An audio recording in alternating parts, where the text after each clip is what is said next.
Boker Tov, Yom Tov, Zahorim Tovim, and Laila Tov. Good morning, good day, good afternoon, and good evening. This is Carrie. I hope you are well, no matter where this message finds you in the world. I'm going to speak from my heart today. Something that I have been looking at, and I've mentioned this before, and it's really been brought more forward to me in these last couple days with like personal interactions, not only with people on the YouTube channel, but even within my own home. And I thought we should just talk about it. There is the mirror principle, and I'm actually very grateful that we have been given this tool because when you can actually start seeing it, man, it makes things a lot easier for us to navigate through the waters of chaos that sometimes we find ourselves in within the world and be able to bring them and bring things a little bit closer to home so that it isn't so chaotic in the big picture. And what I mean is that since we are one with one another, in being able to see through different perspectives, as we look upon and gaze upon each other, we are given the ability to see things within ourselves as we project them on other people.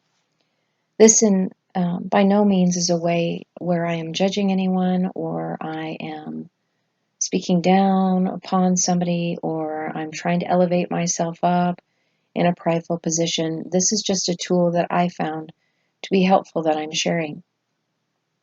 So when I'm in conversation, whether it be in my house with my personal relationships on a day-to-day activity, or whether I am on YouTube in exchange with other people, the mirror is always looking back at me. So when I'm in conversation with an individual and there is something that moves me out of my shalom, my knee-jerk reaction in the past has been that I have projected it on the other person, meaning, well, I don't know, it could be anything. Maybe it has to do with selfishness, something like that. Somebody would say something or do something, and I would go, gosh, man, they are so selfish, or man, they are, whatever it is. I can't think of anything in particular at the moment. But whatever I project on someone else, if I am speaking or thinking that somebody is being selfish, or if they're being arrogant, or if they are being belittling, or if they, etc., etc., what I have learned to do is as soon as I project on someone and I am moved out of my shalom and I get that feeling in my gut of chaos, because I've learned to recognize it in navigating my waters through dealing with some difficulties when I grew up through being handled by narcissists in my formidable years. I've learned to be able to trust that feeling. But instead of projecting it as another person, it's their issue or their fault or etc., etc., I've learned to bring it back to me. And whatever I am seeing in the mirror reflection that I am projecting on someone else, I stop and say, well, is that really me? So if I see somebody being stingy, well, if I'm seeing that, then there's probability that I am stingy. And then I have to take a look at it. So what it does is that it forces the judging to go inward instead of external, because we can judge externally all day long. It's the government's fault. It's this political party's fault. It's the education system's fault. We can go on and on and on in shifting blame and pointing the finger and looking at that mirror and saying that it is everybody else instead of looking and saying that it's me. So usually when I have exchanges with people now, I'm generally not moved out of my shalom. And when I share with people, I tend to see people through loving kindness. I tend to see their actions and the words that they say through the lens of what I would call purity and innocence. And I don't see the ulterior motives. And like for me, when that is the way I see, then I'm really projecting that part of me on other people. because the intent is sincere through love and loving kindness. So again, I use it as a tool so that if I'm moved out of that place of that loving kindness, the place where I feel the Spirit dwelling, where I feel the presence of Source, then there's generally a reason for it, and it has to do with something that I'm wrestling, something of shadow that is within me that I still need to integrate, work through, accept, forgive within myself. And it's just a beautiful tool. So I thank everyone for the exchanges that I have with the ones that I have in my daily in flesh and blood interaction, and even the ones on the channel, because it's an opportunity for me to continue to learn and grow and take the things that need to be transmuted into light and love and seriously have the ability to work on them. So, having said that, I want to now transfer that over to the language.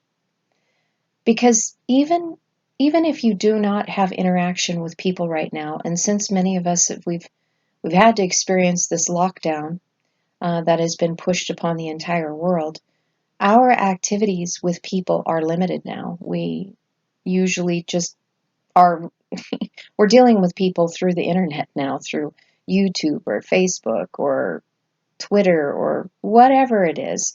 Our interactions are not so much with flesh and blood anymore, except for those that live within our homes, the close and personal ones. So, if you're entering into the study of the languages of light, this is what I think is so beautiful about them. They are a mirror. And as you begin to dig out and excavate these sacred scriptures in writing for yourself, that which is in you, you project onto the letters. And that is what you are going to see. That is why they become the teaching shepherds of light. So in the beginning, you will have somebody come and present it to you. And it's only a short time as they can teach you about the letters and what the letters mean and the position of mother and father in the root. That's what a teaching shepherd does. But they're never meant to stay.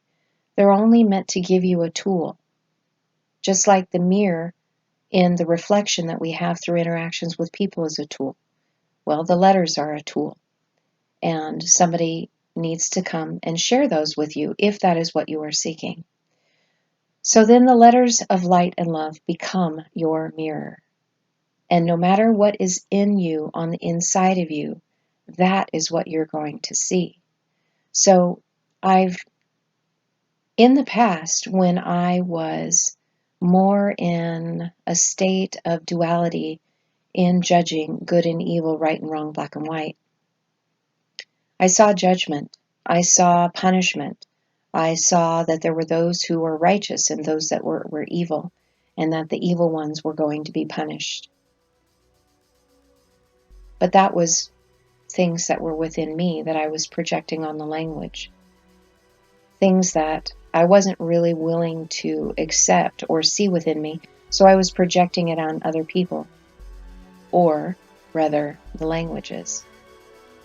And I love the beauty of the way that Source created things so that it's meant for us to discover. It isn't meant for us to be beat up. It isn't meant for us to be crushed. It's meant for us to discover, learn, and grow as we begin to see the mirror, that reflection that is coming back to us. So over time, those things that I was judging and feeling like the evildoers needed to be punished, I began to realize the oneness principle. And I began to see these things as all becoming integrated into one, in different expressions for experience, so that we could find what love is and what love is not. They have been one of the greatest teaching tools ever. So I just want to present that to you because hopefully it will be a good tool for you to see how the mirror works not only with one another, but how the mirror works within the letters of light and love themselves. I would love to have some continued dialogue with this. Shalom, shalom, and namaste.